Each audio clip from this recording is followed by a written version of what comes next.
দেখো next problem দেখো,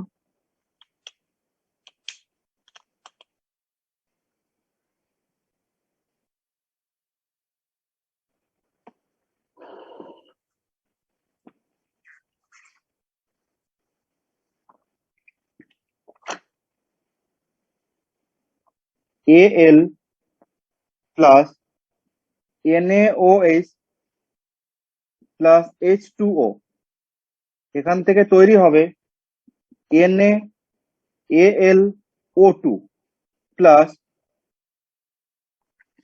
H2, এখান থেকে তৈরি হবে H2। ঠিক আছে, সবচেয়ে ইম্পর্টেন্ট রিয়াকশন এটা।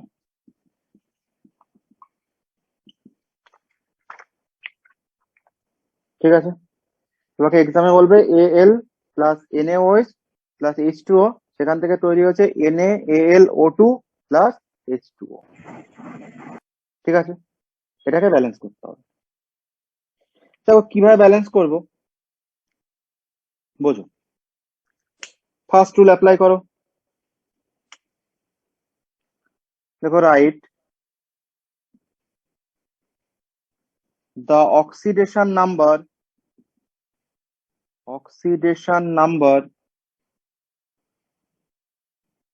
of all the atom,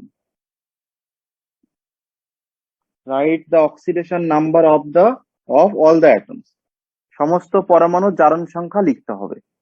তো লেখো, ইকুয়েশনটা লিখে নাও।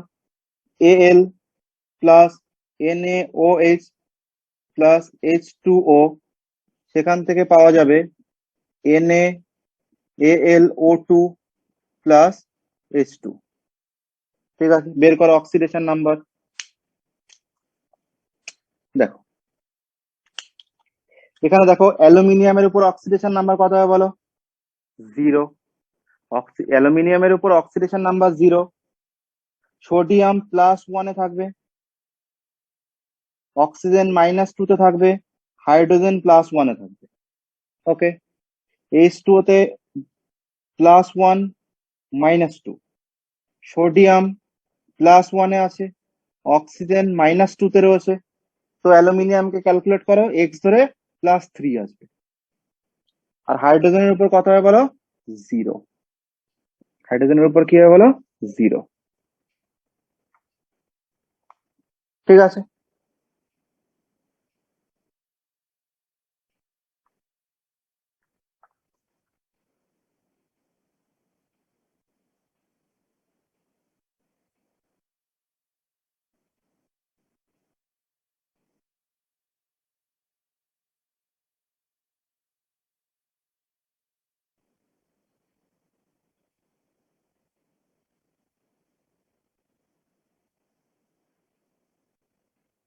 এবার ভালো করে দেখো এই ইকুয়েশনটা এত ইম্পর্টেন্ট কেন। কারণ দেখো এখানে অ্যালুমিনিয়াম কি হয়েছে বলো? 0 থেকে +3 তে গেছে, তাই না? এখানে 0 থেকে +3 তে এসছে, তো ইনক্রিজ করেছে। তো কি হয়ে যাবে বলো? অক্সিডেশন আমরা যদি ইনক্রিজ করেছে, তো এক্ষেত্রে আমরা কি বলবো বলো? অক্সিডেশন বা জারণ ঘটেছে। এবার ভালো করে দেখো, এখানে দেখো হাইড্রোজেন +1 থেকে 0 তে গেছে, আবার এই মলিকিউলসও দেখো +1 থেকে 0 তে গেছে। তাহলে দেখো তোমাকে এই ক্ষেত্রে এই NaOH থেকেও তোমাকে H2 তে নিতে হবে, আবার তোমাকে এখানে এই H2 থেকেও কিন্তু তোমাকে এখানে আনতে হবে। বোঝা গেছে? ভীষণ ইম্পর্টেন্ট জায়গা। কি করতে হবে বোঝা গেছে?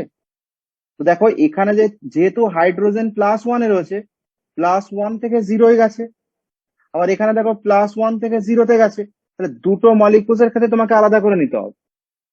তাহলে তার জন্য তোমাকে যেটা করতে হবে, ইকুয়েশনটাকে আলাদা করে লিখে নেওয়ার একবার, কারণ দুবার দেখাবো কি করে। ঠিক আছে, তো দেখো কি করতে হবে, ফ্রেশ করে লিখছি ইকুয়েশনটাকে। দেখো দেয়ারফর, দেখো তো আমি এই ইকুয়েশনটাকে লিখতে পারি কিনা এভাবে দেখো তো। দেখো Al প্লাস NaOH লিখেছি, প্লাস H2O, এখান থেকে কি তৈরি হয়েছে দেখো, NaAlO2 প্লাস, এবার ভালো করে দেখো এখানে কতগুলি হাইড্রোজেন রয়েছে বলো, NaOH এর মধ্যে একটাই হাইড্রোজেন রয়েছে, এখানে NaOH এর মধ্যে একটাই হাইড্রোজেন প্রেজেন্ট রয়েছে, তো এখানে তো H2 মানে দুটো হাইড্রোজেন, তোমাকে এই জন্য এটাকে লিখতে হবে হাফ H2, বোঝা গেছে? কারণ এখানে একটা হাইড্রোজেন থেকে একটা হাইড্রোজেনই যাবে, তাই না? এই জন্য এখানে কি করতে হবে বলো, H থেকে হাফ H2 লিখতে হবে, প্লাস এখানে বলো কটা হাইড্রোজেন রয়েছে, দুটো হাইড্রোজেন রয়েছে, এখানে H2 এর মধ্যে কতগুলো হাইড্রোজেন, দুটো রয়েছে, তাহলে এখানে শুধুমাত্র H2 লিখতে হবে, বোঝা গেছে?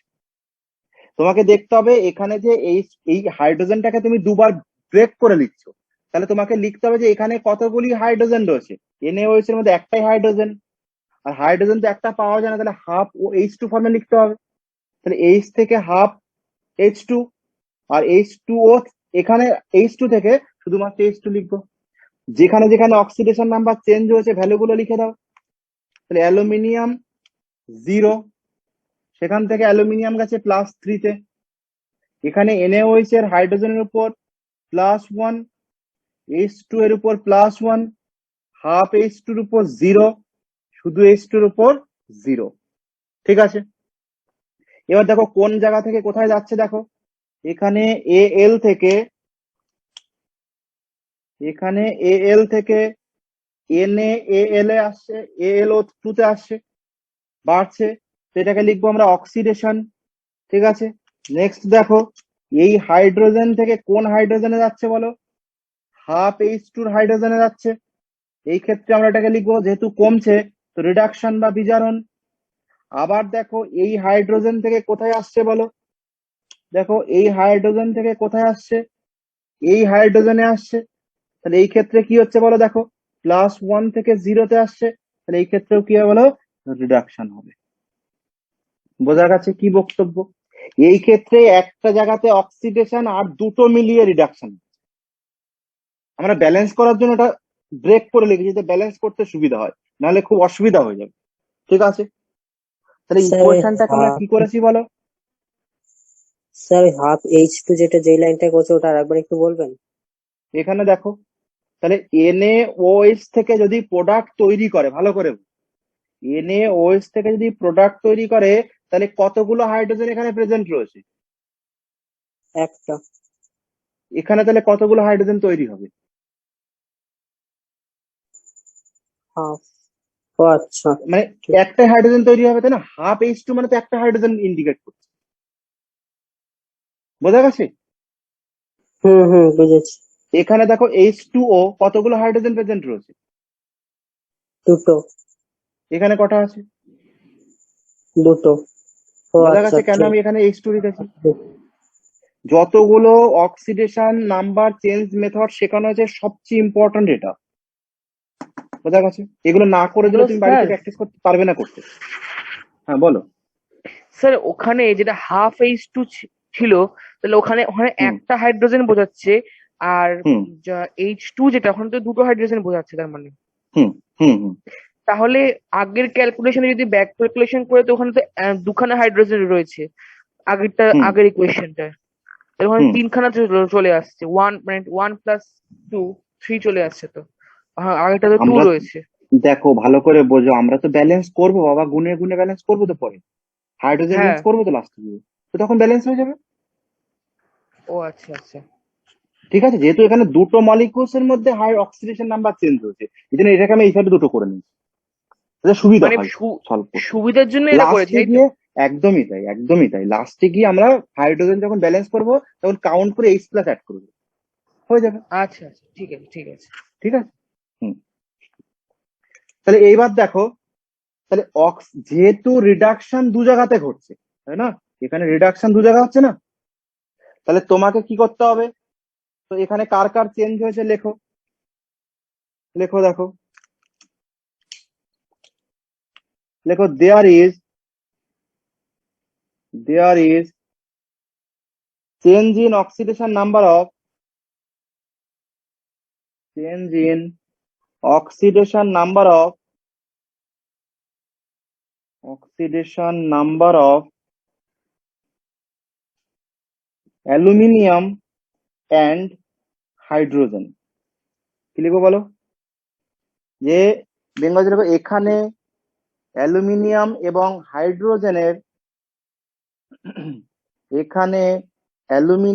এবং হাইড্রোজেনের জারণ সংখ্যার পরিবর্তন ঘটেছে। এখানে অ্যালুমিনিয়াম এবং হাইড্রোজেনের জারণ সংখ্যার পরিবর্তন ঘটেছে।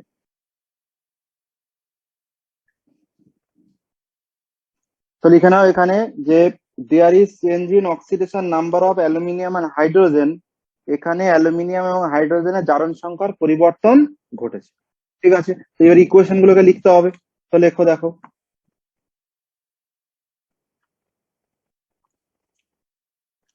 তাহলে ফার্স্ট ইকুয়েশন লেখো এল, এখান থেকে কি তৈরি হয়েছে বলো? NaAlO2। ওকে, ইকুয়েশন 1। সেকেন্ড ইকুয়েশন আমরা কি লিখবো দেখো, NaOH এখান থেকে কিসে কনভার্ট হয়েছে বলো? হাফ H2 তে কনভার্ট হয়েছে, ইকুয়েশন নাম্বার 2। নেক্সট আমরা লিখবো H2O এখান থেকে কিসে কনভার্ট হয়েছে বলো? H2 তে, এটা ইকুয়েশন নাম্বার 3। ঠিক আছে, প্রত্যেকের উপর অক্সিডেশন নাম্বার লেখো। দেখো অ্যালুমিনিয়াম 0, এখানে অ্যালুমিনিয়াম +3 তে আছে, এখানে হাইড্রোজেন +1 এ রয়েছে, এখানে হাইড্রোজেন 0 তে রয়েছে, এখানে হাইড্রোজেন +1 এ রয়েছে, এখানে হাইড্রোজেন 0 তে রয়েছে। তাহলে 1 নম্বর ইকুয়েশনের ব্র্যাকেটে আমরা কি লিখবো বলো? দেখো oxidation number is increased by oxidation number is increased by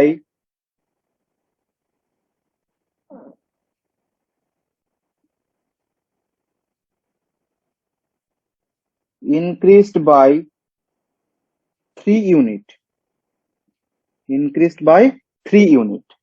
ঠিক আছে, দেখো জারণ সংখ্যা বৃদ্ধি 3 একক। সেকেন্ড বক্সে কি লিখবো বলো? দেখো এখানে হ্রাস পেয়েছে, কত ইউনিট হ্রাস পেয়েছে বলো? দেখো +1, একটা হাইড্রোজেন +1 থেকে 0, তাই না? তাহলে 1 ইউনিট। তো লেখো অক্সিডেশন নাম্বার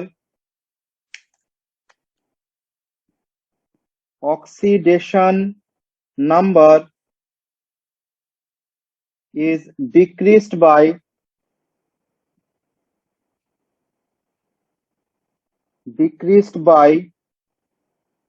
1 ইউনিট। দেখো জারণ সংখ্যার হ্রাস 1 একক। নেক্সট বক্সে আমরা কি লিখবো বলো?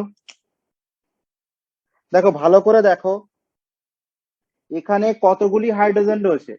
2টি হাইড্রোজেন রয়েছে, তাহলে তার অক্সিডেশন নাম্বার +1, সেখান থেকে 0 তে কনভার্ট হচ্ছে, তাহলে টোটাল চেঞ্জ কত হচ্ছে? দুটো হাইড্রোজেন মানে +2 থেকে 0 হচ্ছে, তাহলে অক্সিডেশন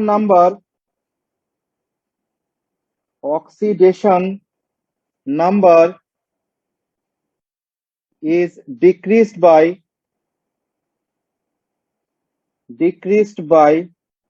2 ইউনিট।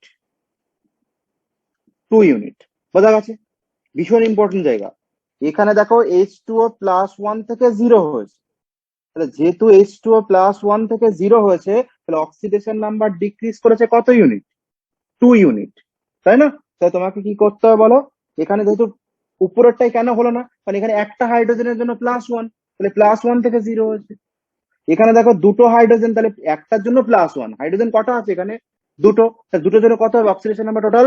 +2 থেকে এখানে কত আসছে? 0, তাহলে +2 থেকে 0 মানে কতগুলি চেঞ্জ হবে? 2 ইউনিট। বোঝা গেছে? তাহলে এবার দেখো তোমাকে কি করতে হবে, তাহলে এখানে অক্সিডেশন নাম্বার দেখো 2 জায়গায় ডিক্রিজ করেছে, তাহলে তোমাকে কি করতে হবে? এই দুটোকে অ্যাড করে দিতে হবে, যে টোটাল ডিক্রিজ কত হবে।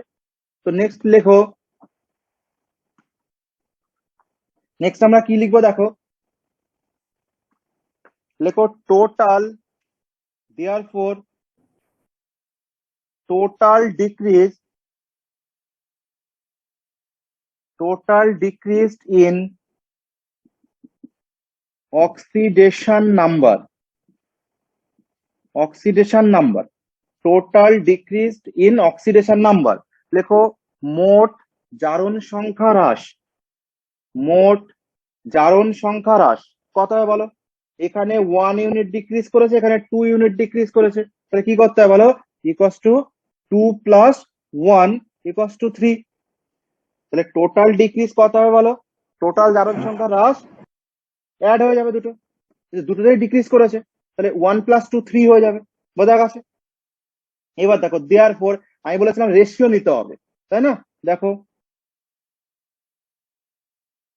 রেশিও নিয়ে নাও। রেশিও কি হবে বলো? অনুপাত কি হবে বলো? ইনক্রিজের অনুপাত কত বলো? 3। ইনক্রিজ হচ্ছে কত ইউনিট? 3 ইউনিট। আর টোটাল ডিক্রিজ হচ্ছে কত ইউনিট? 3 ইউনিট। তাহলে 3:3। তাহলে কি হবে বলো? That is 1:1। দেখো সুবিধা হয়ে গেল আমাদের। তার মানে ইকুয়েশন 1, 2 এবং 3 সব কটাকেই 1 দিয়ে মাল্টিপ্লাই করতে হবে। কেন? কারণ দেখো রেশিও তো 1, তাহলে ইনক্রিজ ইকুয়েশনকে ডিক্রিজের ভ্যালু দিয়ে গুণ করতে হবে, আর ডিক্রিজের ইকুয়েশন গুলিকে ইনক্রিজের ভ্যালু দিয়ে গুণ করতে হবে। তাহলে ইকুয়েশন 1 কে 1 দিয়ে মাল্টিপ্লাই করতে হবে এবং ইকুয়েশন 2 এবং 3 কে 1 দিয়ে মাল্টিপ্লাই করতে হবে। বোঝা গেছে? কিন্তু রেশিও এরকম এসছে। যদি রেশিও তোমার এরকম আসতো যে ইনক্রিজের রেশিও 2 এসছে, 2:1 এসছে, তাহলে কি করতাম আমরা? তাহলে দেখো, তাহলে 1 নাম্বার ইকুয়েশনকে 1 দিয়ে মাল্টিপ্লাই করতাম, কিন্তু 2 নাম্বার এবং 3 নাম্বার ইকুয়েশনকে 2 দিয়ে মাল্টিপ্লাই করতাম। বোঝা গেছে? মানে তোমার ইনক্রিজের ভ্যালু যা হবে সেটা দিয়ে যতগুলি ডিক্রিজের তোমার ইকুয়েশন থাকবে প্রত্যেকটাকে ইকুয়াল নাম্বার দিয়ে মাল্টিপ্লাই করতে হবে। ঠিক আছে? তো চলো কি লিখবো, লিখে দাও।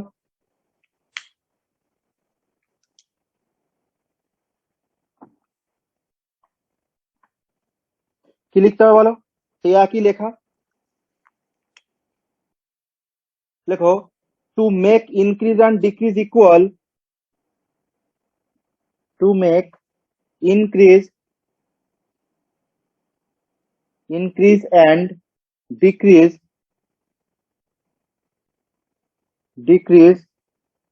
equal, equation 1 is multiplied by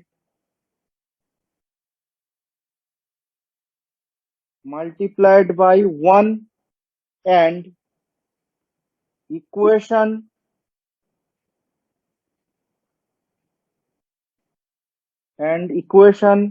2 is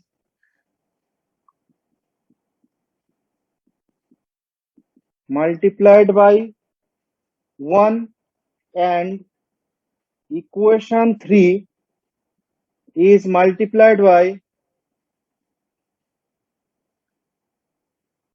1. We have,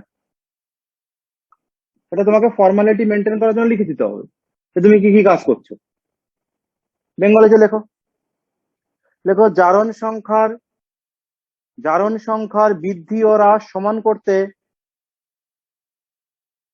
জারণ সংখ্যার বৃদ্ধি ও হ্রাস সমান করতে, জারণ সংখ্যার বৃদ্ধি ও হ্রাস সমান করতে 1 নং সমীকরণকে 1 দিয়ে, 1 নং সমীকরণকে 1 দিয়ে, 2 নং সমীকরণকে 1 দিয়ে এবং 3 নং সমীকরণকে 1 দিয়ে গুণ করে পাই। 3 নং সমীকরণকে 1 দিয়ে গুণ করে পাই। জারণ সংখ্যার বৃদ্ধি ও হ্রাস সমান করতে 1 নং সমীকরণকে 1 দিয়ে, 2 নং সমীকরণকে 1 দিয়ে এবং 3 নং সমীকরণকে 1 দিয়ে গুণ করে পাই। তাহলে ইকুয়েশন যা আছে সেটাই লিখে দাও। কি আসবে দেখো, দেখো, তাহলে আমাদের ইকুয়েশন আসবে Al plus NaOH plus H2O। এখান থেকে পাওয়া যাবে NaAlO2 plus half H2 plus H2। কারণ প্রত্যেককে 1 দিয়ে মাল্টিপ্লাই করতে হবে, তো যা ছিল তাই থাকবে। তো এটাকে অ্যাড করে দেয় দুটোকে, therefore Al plus NaOH plus H2O, এখান থেকে NaAlO2 প্লাস এটাকে অ্যাড করলে 3/2 H2।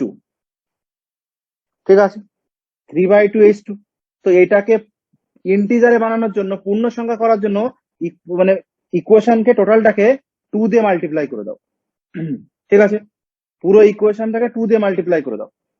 তো কি আছে বলো, therefore Al 2Al plus 2NaOH plus 2H2O, সেখান থেকে তৈরি হবে 2NaAlO2 প্লাস 3H2।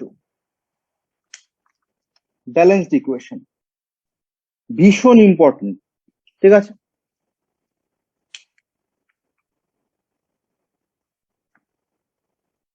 কোথাও অসুবিধা হলে বলো।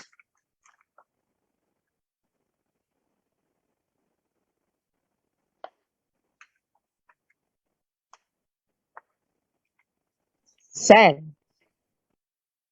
ঠিক আছে, এই ইকুয়েশনকে ব্যালেন্স করার জন্য তোমাকে কি করতে হবে বলো, তোমাকে ইকুয়েশন দিয়ে দিয়েছে, তো লেখো write the oxidation number of all the atoms. আমরা জানি সমস্ত পরমাণুর জারণ সংখ্যা লিখতে হবে। এই ইকুয়েশনটা লেখো,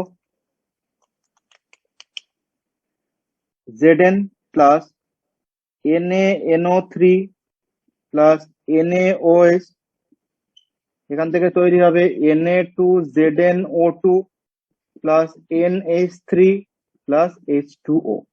ঠিক আছে, আরেকটা কথা বলেছি তোমাদের, পরীক্ষা যদি শর্টকাটে করতে যাও তাহলে এটা সব শিখেই গেছি, এত কিছু লিখবো কেন, ডাইরেক্ট আনসার লিখে দেবো। তেরো মার্কস এরকম কমাতে কমাতে জিরোই চলে আসবে, বোঝা গেছে? হাফ করে রিডিউস করতে করতে দেখলে লাস্টে কত পেলে, ব্যালেন্স করার জন্য জিরো। মাথায় থাকে যেন যা লিখেছি প্রত্যেকটা কথা লিখতে হবে, সবচেয়ে শর্টকাট মেথডে লেখানো হয়েছে। বই খুলে দেখবে, দেখবে রচনা লিখেছে এই ব্যালেন্স করার জন্য, কিচ্ছু লিখতে হবে না, যেটুকু যেভাবে লিখেছে ওইভাবে ব্যালেন্স করবে। দেখো, বের করো, Zn 0, সোডিয়াম +1, অক্সিজেন -2, তো নাইট্রোজেনকে এক্স ধরে বের করো, +5 হবে। এখানে সোডিয়াম +1, হাইড্রোজেন +1, অক্সিজেন -2। এখানে সোডিয়াম +1, অক্সিজেন -2, Zn কে এক্স ধরে বের করো, +2 আসবে। অ্যামোনিয়াতে হাইড্রোজেন +1, নাইট্রোজেনকে এক্স ধরে বের করো, -3 আসবে। H2O তে হাইড্রোজেন +1, অক্সিজেন -2। ঠিক আছে, কোথায় কোথায় চেঞ্জ হয়েছে বলো, কোথায় কোথায় চেঞ্জ হয়েছে দেখো। Zn দেখতে পাচ্ছি আমরা, Zn 0 থেকে +2 তে গেছে, Zn 0 থেকে +2 তে গেছে। আর নাইট্রোজেনকে দেখতে পাচ্ছি আমরা +5 থেকে -3 তে এসছে, +5 থেকে -3 তে এসছে। তাহলে Zn যদি 0 থেকে +2 তে যায়, তাহলে এই ক্ষেত্রে Zn এর কি ঘটনা ঘটেছে বলো, এখানে Zn এর অক্সিডেশন হয়েছে, জারণ ঘটেছে। আর এখানে নাইট্রোজেনের দেখো +5 থেকে -3 হয়েছে, ডিক্রিজ করেছে, তো রিডাকশন বা বিজারণ ঘটেছে। ঠিক আছে, বাকি দেখো আর কোনো অ্যাটমে চেঞ্জ হয়নি, এই দুটোতে চেঞ্জ হয়েছে। তো নেক্সট পয়েন্ট লিখে দাও, দেখো there is change in oxidation number of, there is change in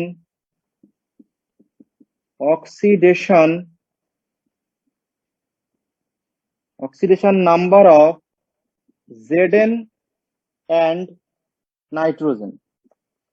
দেখো এখানে Zn এবং নাইট্রোজেনের জারণ সংখ্যার পরিবর্তন ঘটেছে, এখানে Zn এবং নাইট্রোজেনের জারণ সংখ্যার পরিবর্তন ঘটেছে। ঠিক আছে, তো লিখে দাও ইকুয়েশন। তাহলে Zn সেখান থেকে তৈরি হয়েছে Na2 ZnO2, equation number 1। Second ইকুয়েশনে কি হয়েছে বলো, NO3 সেখান থেকে চেঞ্জ হয়েছে NH3, equation number 2। Oxidation number লিখে দাও, Zn 0, এখানে +2, এখানে নাইট্রোজেন +5, নাইট্রোজেন -3। তাহলে ফার্স্ট ইকুয়েশনে কি লিখবে বলো, চেঞ্জ কতটা হয়েছে? তাহলে oxidation number is increased by 2 unit, আর সেকেন্ড লেখো এখানে জারণ সংখ্যা বৃদ্ধি 2 একক, আর নিচেরটাতে করো দেখো কত ইউনিট ডিক্রিজ করেছে দেখো। তাহলে +5 থেকে -3 8 ইউনিট টোটাল, তাই না? +5 থেকে -3 পর্যন্ত কত ইউনিট? 8 ইউনিট। তো লেখো oxidation number is decreased by 8 unit, দেখো জারণ সংখ্যা হ্রাস 8 একক, তো এখানে দেখো 2 ইউনিট, এখানে 8 ইউনিট, তো রেশিও নিতে পারি আমরা। তো রেশিও লেখো, রেশিও কি হয় বলো, 2:8, দ্যাট ইজ 1:4, তাই না? তো আমরা এবার এই 1:4 দিয়ে মাল্টিপ্লাই করবো। ঠিক আছে, তো করে দাও। লেখো to make increase and decreased equal, equation 1 is multiplied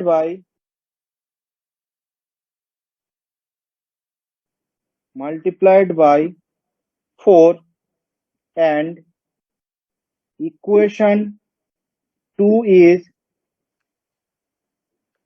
multiplied by 1। ঠিক আছে, ক্রস মাল্টিপ্লাই করতে হবে, যে রেশিও এসে এটা দিয়ে, তাহলে কি হবে বলো। তো মেন ইকুয়েশনটা লিখে নাও,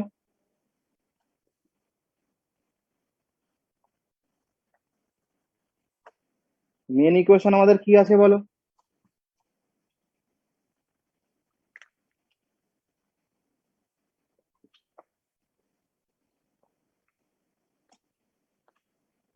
Zn plus NaNO3 plus NaOH, সেখান থেকে তৈরি হয়েছে Na2ZnO2 plus NH3 plus H2O। ঠিক আছে, তাহলে ইকুয়েশন 1 কে 4 দিয়ে মাল্টিপ্লাই করতে হবে। তাহলে ইকুয়েশন 1 এ কে কে আছে দেখো, Zn, তাহলে Zn এর আগে একটা 4 বসবে, দেখো Zn এর আগে একটা 4 বসবে, আর দেখো Na2ZnO2 এর আগে একটা 4 বসবে। বাকি তো পরের ইকুয়েশনকে তো 1 দিয়ে মাল্টিপ্লাই করা হয়েছে, তাই না? তাহলে পরেরটা আর কিছু বসবে না, ওটাই থাকবে। ঠিক আছে, এবার ব্যালেন্স করা শুরু করতে হবে। চলো ফার্স্ট রুল অ্যাপ্লাই করো। প্রথমে কাকে ব্যালেন্স করতে হবে বলো, অক্সিজেন হাইড্রোজেন বাদ দিয়ে আদার্স অ্যাটমকে ব্যালেন্স করো। এখানে 4টে Zn, এখানেও 4 Zn, তো Zn ব্যালেন্স রয়েছে। নেক্সট আমাদের কাকে ব্যালেন্স করতে হবে বলো, সোডিয়ামকে ব্যালেন্স করো। ঠিক আছে, সোডিয়ামকে ব্যালেন্স করো, দেখো কত আসছে। এখানে দেখো সোডিয়াম 1, এখানে 1, 2 সোডিয়াম, এখানে সোডিয়াম কত আছে দেখো, 4 × 2 8 সোডিয়াম, তাহলে এখানে 8 সোডিয়াম আর এখানে 2 সোডিয়াম, তাহলে কতগুলো সোডিয়াম দরকার বলো, তাহলে এদিকে আরো 6টা দরকার, মানে টোটাল তোমাকে 8 বানাতে হবে। তাহলে এই NaOH কে 7 দিয়ে মাল্টিপ্লাই করো, তাহলে কি আসবে দেখো, 7 সোডিয়াম প্লাস এই সোডিয়াম, টোটাল 8 সোডিয়াম, আর এখানে 4 ইন্টু 2 সোডিয়াম, 8 সোডিয়াম। তাহলে তোমার জিঙ্ক ব্যালেন্স হয়ে গেছে, সোডিয়াম ব্যালেন্স হয়ে গেছে। নেক্সট দেখো নাইট্রোজেন থাকছে, নাইট্রোজেনকে ব্যালেন্স করো। দেখো এখানে নাইট্রোজেন কটা আছে বলে, একটাই নাইট্রোজেন রয়েছে, এখানে নাইট্রোজেন একটাই রয়েছে, তো নাইট্রোজেন ব্যালেন্সই রয়েছে, নাইট্রোজেনকে ব্যালেন্স করার দরকার নেই। নেক্সট আমাদের কাকে করতে হবে বলো, নাইট্রোজেন ব্যালেন্স করার পর অক্সিজেন ব্যালেন্স করতে হবে। তো কাউন্ট করো অক্সিজেন, দেখো এদিকে 3 অক্সিজেন, এখানে 7 অক্সিজেন, এখানে 7 অক্সিজেন, এখানে 3 অক্সিজেন, টোটাল 10 অক্সিজেন। এদিকে দেখো 8 অক্সিজেন, আর এখানে H2 অক্সিজেন, 9 অক্সিজেন। তাহলে এদিকে 9 অক্সিজেন, এদিকে 10 অক্সিজেন।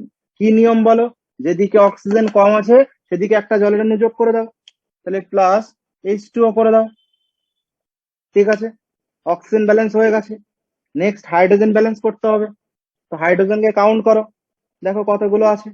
এখানে হাইড্রোজেন দেখো 7 হাইড্রোজেন এই সাইডে, এদিকে হাইড্রোজেন কাউন্ট করো, দেখো দেখো 3 2 5 2 7, তাহলে এদিকে হাইড্রোজেন 7, এদিকে হাইড্রোজেন 7। তাহলে জিঙ্ক ব্যালেন্স হয়েছে, সোডিয়াম ব্যালেন্স হয়েছে, নাইট্রোজেন ব্যালেন্স হয়েছে, অক্সিজেন ব্যালেন্স হয়েছে, হাইড্রোজেন ব্যালেন্স হয়ে গেছে, টোটাল ইকুয়েশন ব্যালেন্স হয়ে গেছে। ঠিক আছে, তো দেয়ারফর আমাদের ইকুয়েশন কি আসছে বলো, 4Zn plus NaNO3 plus 7NaOH, সেখান থেকে তৈরি হচ্ছে 4Na2ZnO2 plus NH3 plus 2H2O। এটা আমাদের ফাইনাল ইকুয়েশন, ব্যালেন্সড ইকুয়েশন। তোমাদের আরেকটা কথা বলে দিই, দেখবে অনেক বইয়ে লেখা থাকে যখন ইকুয়েশন ফাইনালি ব্যালেন্স হয়ে যায় না, লাস্ট একদম যে ফাইনাল ইকুয়েশন সেখানে যখন ব্যালেন্সড হয়ে যায়, তো সেই ক্ষেত্রে অ্যারোর পরিবর্তে সমান সমান চিহ্ন ব্যবহার করা হয় কিছু কিছু বইয়ে, কিন্তু এরকম কোনো ব্যাপার নেই যে অ্যারো দিলে ভুল হবে। ঠিক আছে, তুমি সেটাকে তুমি অ্যারোর জায়গাতে ইকুয়াল সাইনও দিতে পারো, কারণ দুদিকে যেহেতু সমান হয়ে যাচ্ছে। শুধুমাত্র কোন ইকুয়েশনে ব্যবহার করা যাবে, একদম ফাইনাল ইকুয়েশনে, যেটা তোমার ব্যালেন্সড ইকুয়েশন, সেখানে তুমি অ্যারোর পরিবর্তে ইজ ইকুয়াল টু সাইন ব্যবহার করতে পারো। ঠিক আছে, কিন্তু অ্যারো দিলেও কোনো সমস্যা নেই, কিছু কিছু বইয়ে বলছে অ্যারো দাও, কিছু কিছু বইয়ে বলছে ইকুয়াল টু দাও। ঠিক আছে, তো ইওর চয়েস। ঠিক আছে, হ্যালো স্যার, দেখে নেবে, কোথাও অসুবিধা হলে বলবে। বলছি এইখানে যখন আপনি ব্যালেন্স করছিলেন, তা এদিকে তো হুম এই সাইডে একটা NaNO ছিল, একটা NaOH ছিল, আর এদিকে হুম 8টা সোডিয়াম ছিল। এবার আপনি হুম NaOH এর সঙ্গে 7 যোগ করলেন। আমি কি হুম করে বুঝবো NaOH এর সঙ্গে 7 যোগ করতে হবে? আমি তো NaNO কারণ এর সঙ্গে দেখো 7। হ্যাঁ হ্যাঁ, একদম একদম খুব গুড কোশ্চেন, ভালো করে বলবো যে আমি যদি এখানেও 7 অ্যাড করতে পারতাম কোনো অসুবিধা হতো না, তাহলে দেখো নাইট্রোজেন ব্যালেন্স করতে প্রবলেম হয়ে যেত, বোঝা গেছে, তাহলে আবার তোমাকে মাল্টিপ্লাই করতে হতো। যে কারণে আমরা কি করেছি দেখো, এখানে নাইট্রোজেনে যাতে সমস্যা না হয়, সিম্পলেস্ট ফর্মটাকে আমরা মাল্টিপ্লাই করে দিয়েছি। ঠিক আছে, NaOH দেখো আমাদের কি নিয়ম বলো, হাইড্রোজেন অক্সিজেন বাদ দিয়ে আদার্স অ্যাটমকে ব্যালেন্স করা। তো এখানে দেখো, এখানে Na রয়েছে, Na তো ব্যালেন্স হয়ে যাচ্ছে, আর অক্সিজেন হাইড্রোজেন তো পরবর্তীকালে আমরা ব্যালেন্স করবোই, বোঝা গেছে। তো এখানে যদি 7 দিয়ে মাল্টিপ্লাই করতাম, তাহলে নাইট্রোজেন ডিসব্যালেন্স হয়ে যেত, আবার তোমাকে নাইট্রোজেনকে ব্যালেন্স করতে হতো। যে কারণে NaOH এর সাথে 7 দিয়ে মাল্টিপ্লাই করেছি আমরা। ওকে স্যার, বুঝেছি।